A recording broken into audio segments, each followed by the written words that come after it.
Hello traders, welcome in our YouTube channel. In this video, we will talk about different kinds of solution to address our problems while we were trading, no?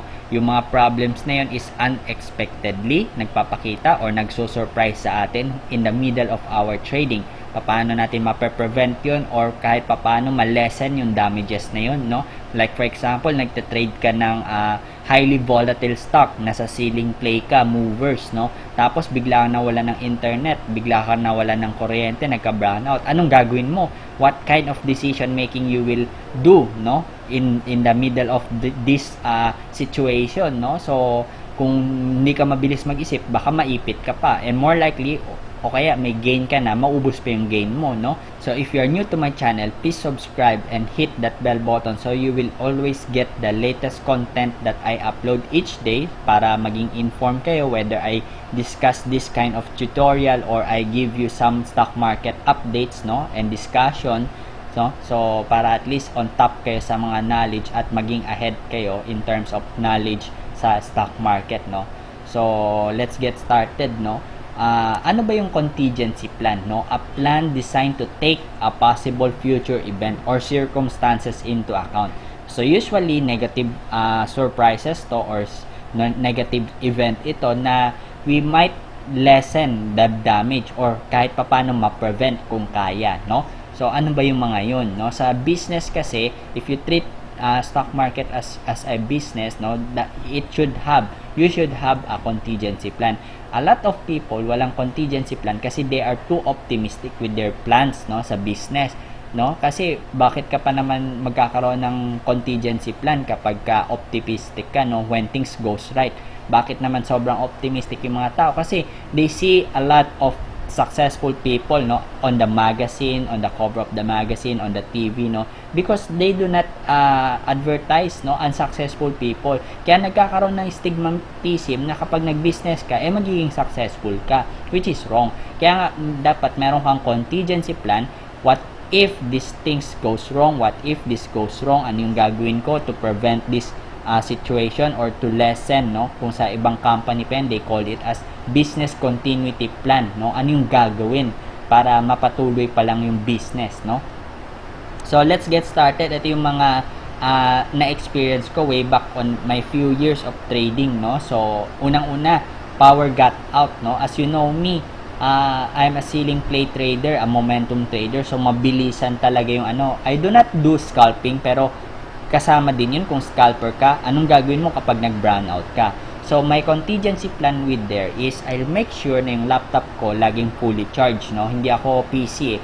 So kung PC user ka, dapat meron kang power supply na just in case pag nag-brownout, kaya masustain ng around like 10 to 20 minutes yung PC mo, no? Kahit ganun kaliit lang, pwede na yun, no? So ako, kapag I'll make sure fully charge yung laptop ko, and while I'm trading, tina-charge ko para just in case namatay, no, nagkaroon ng power disconnection, merong power yung laptop ko. Tapos of course mawawala din yung internet nun. So doon sa cellphone ko, meron na akong backup na load just in case i-register ko na lang so that I can have a internet connection, no? Magmo-mobile data na lang ako, i-connect ko na lang sa cellphone.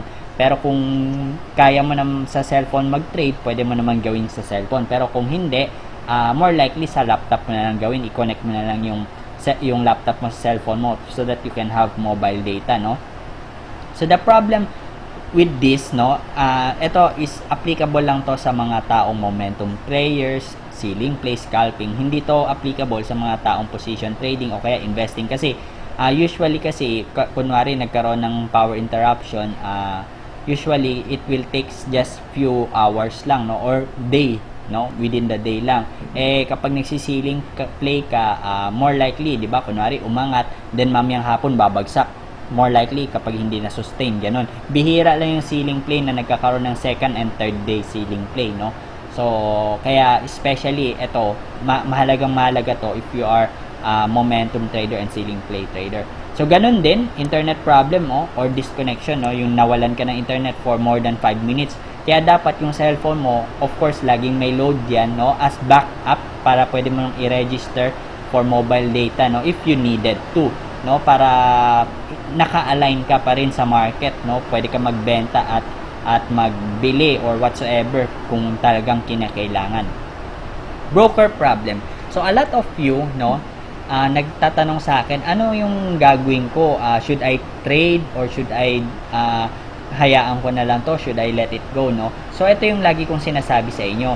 Kung the risk is high, tapos yung environment is not in favor of you, might as well you let it go na lang yung trade. Kaysa naman ipilit mo, malulugi ka ng negative 50,000, kunwari, tapos babawiin mo the next few months, edi i-let it go mo na lang. Tapos yun, the next few months, yun na lang i-trade mo, kumita ka pa, wala ka ng bawi, no? Hindi ka na mapapagod.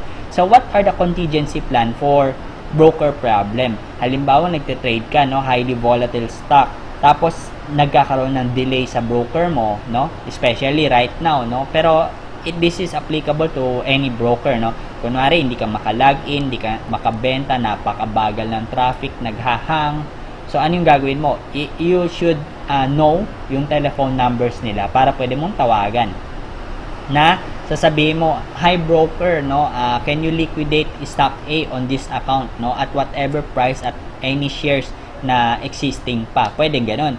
Now, the problem is, kapag ginawa mo ng ganon, usually kasi di ba pag online, mas mura ang commission fee. Pagka ginawa mo yung ganon, much higher yung commission fee, no? Expected na yun, baka magulat ka.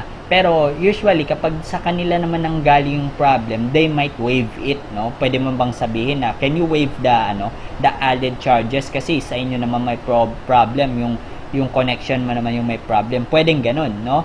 So, yun yung isa sa mga pwede mong gawin just in case may mga ganitong problem. The problem with this situation now, in the midst of COVID-19, is skeletal lang yung workforce ng mga brokers natin. Meaning, yung mga pagtawag-tawag na mga ganun, might as well, walang mag-cater. Kaya, the risk is very high. The environment is not in favor with you. So, bakit mo pa ipipilit yung trade mo para sa isang gain na ito? Might as well, you let it go, then, trade mo na lang yung ibang stocks on the next few weeks kapag ka okay yung entry mo, mabibili mo siya sa mababang halaga, no? Kaysa naman magpapatalo ka, then babawiin mo na next few days, no? Nagpagod ka lang, no? Make sense, no? So next thing is delay, no? Ano ba yung mga delay, 'di ba? Sa broker ninyo, merong bid and ask, no? Kaso minsan delay. So ano yung gagawin mo? So for example, no, kunwari si Dito, no? Yan, kunwari si Dito. Bibili ka ng stocks ni Dito.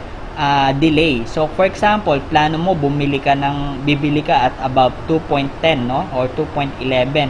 So nakikita mo yung bid and ask dito, no? Everything, no, lahat.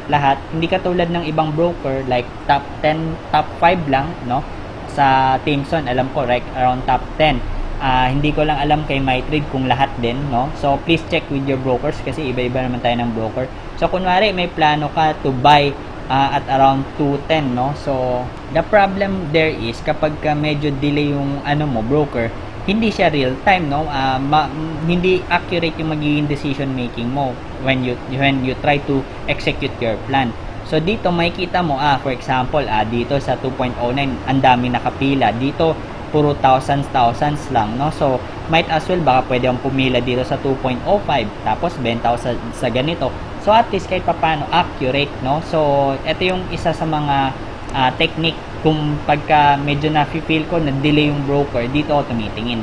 And another thing pala, dito sa may broker problem, halimbawa, yung broker mo, nag-o-offer ng stop loss, no? Kung may stop loss yung broker mo, might as well, kunwari, papasok ka at around 210 to 11. So, pwede ka mag-cut loss or mag-stop loss at around 208, 207, no? Somewhere here. Para at least, na-prevent mo or na-manage mo yung risk na para hindi na lumaki yung talo mo. Kasi nga, nagkakaroon ka ng broker problem, might as well iset mo na yung mga stop loss mo para just in case hindi ka makabenta, may peace of mind ka. But I am not always parang nire-recommend yung ganon kasi mas gusto ko pa rin may human intervention kasi mamaya nag false breakout lang, nag-breakdown lang dito tapos walang volume, etc. Mas maganda may human intervention para at least yung mga decisions na gagawin mo is talagang tama or accurate, kasi ito yung napag-aralan mo, ito yung plano mo, talagang gagawin mo yung ganitong scenario just in case na kunwari heavy volume tapos talagang bumagsak yung price, talagang cut loss talaga yung decision mo, might as well do that, no? Pero kung yun na nga, may mga unexpected circumstances, might as well you set your stop loss already ahead of time, no, para at least may peace of mind ka. So next thing is bad news, no, right after the market close. For example, nakabili ka ng stock, pagka-close yung stock market, may bad news. O kaya in the middle of the night, bago ka matulog, may bad news. O kaya bago mag-open, no, ang market 9 o'clock, 9:30, nagkaroon ng bad news. Ano yung gagawin mo? So ang suggestion ko, gap down yan madalas, sell whatever price it is, no? Saka mo na panghinayangan yun. Kasi kaya nga lagi kong sinasabi, negative 8% yung warning signal ko, yun yung cut loss point ko. Kasi more likely, kunwari, negative 7 yung stock ko, tapos near approaching negative 8 na, tapos lumabas yung ganitong klaseng bad news, might as well magiging negative 10, negative 11 yan. So yung negative 10, negative 11% is ultimatum ko na yun, na talagang it will not go above that negative 10, no? So yun na nga. So kung wala kang plan, matutulala ka, matataranta ka, yung negative 10 mo, sasabihin mo, sige, di bale, antayin ko magba-bounce back. Pero it never bounce back. Naging negative 15, naging negative 20, too hard to cut na, malaki na yung talo mo, libo-libo na, mahihirapan ka na mag-cut loss niyan, no? Kaya nga, ang lagi kong inaano niyan, negative 8% warning signal, ready to cut na yan. More likely, madalas nagka-cut na ako niyan. Kasi, if your trading plan is correct, if your assumption is correct, bakit yan aabot ng negative 7%, no? Napakalalim nun, no? So, may problema doon sa trading execution mo, kaya ka nag-negative 7. Ngayon, may bad news pa. More likely, yung negative 7 mo, mag-gap down ng negative 4, negative 3. So, all in all, magiging negative 10, negative 11 yan, tapos natutulala ka. Patay ka dyan. Kaya nga dapat, before you make the trade, alam mo na yung mga assumptions mo, alam mo na yung mga dapat mong gawin. Kaya pagka may mga ganitong pagkakataon, anong gagawin mo? So, cut loss ka na kagad yan. So, wag mo nang antayin, no? So, next thing is charting problem. Charting problem, sometimes meron nagkakaroon ng delay, hindi gumagana yung charting, hindi real time. So, marami tayong charting system na pwedeng gamitin. Pwedeng investing.com, pwedeng itong TradingView, pwedeng itong si Chart Nexus, no? Yung iba dyan, hindi real time, a day after nagre-reflect. Yung iba dyan may mga international stocks. So hanap kayo ng mga charting system na comfortable kayo, no? So that you can execute your plans perfectly or smoothly, no? So just in case kunwari hindi gumagana tong Instagram, so at least may backup plan ka, no? So that's how you make your intelligent and wise move, no? Kapag ka nagte-trade ka, and when unexpected problem arise, alam mo pa paano mo susolusyonan at sasagutin, no? So that's it for now. I hope you learned something, no, in this video, especially with the newbies, no? And if you learned something in this video, please share it to your friends and family, o kaya sa mga co-traders nyo and co-investors, so that they can learn, especially with newbies, para hindi sila natataranta o natutulala when things go out of control, no? And might as well you can support our channel na rin.